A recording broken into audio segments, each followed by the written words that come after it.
Hi, பொடலங்காய் விதைக்கலாம் வாங்குறேங்க. 4 விதை தான் வைக்க போகிறேன். இந்த 4 விதை வந்து எனக்கு எவ்வளோ பொடலங்காய் தரப்போகுதுன்னு நீங்கள் பொறுமையாக பாருங்கள்.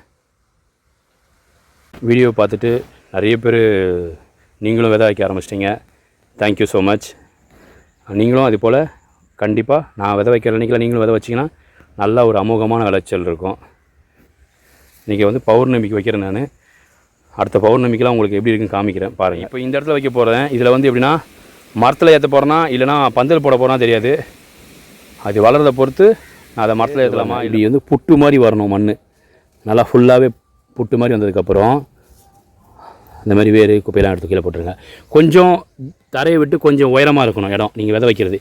ஏன்னா கொஞ்சம் நாள் கழித்து பார்த்துச்சுங்களேன் இதுக்கு சுற்றி தண்ணி நிற்கும். ஆனால் இதில் மட்டும் மேலேருந்து வேறு கீழே ஓடிடுச்சுன்னா அதுக்கப்புறம் நம்ம நிறைய எருவு கட்டி கட்டி கட்டி உயரமாக்கிடலாம். அதனால் அது பாருங்கள்,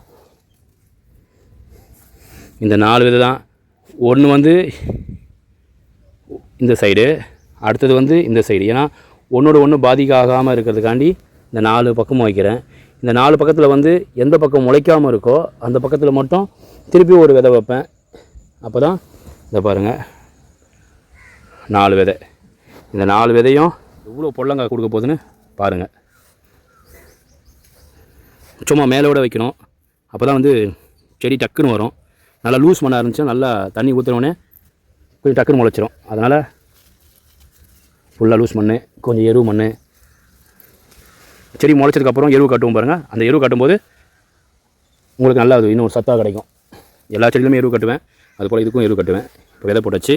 இப்போ தண்ணி ஊற்றிட்டு முளைச்சதுக்கப்புறம் உங்களுக்கு நான் ஃபுல்லாக காமிக்கிறேன். எப்படி முளைச்சிருக்குன்னு காமிக்கிறேன். ஃபுல் வீடியோ பாருங்கள்.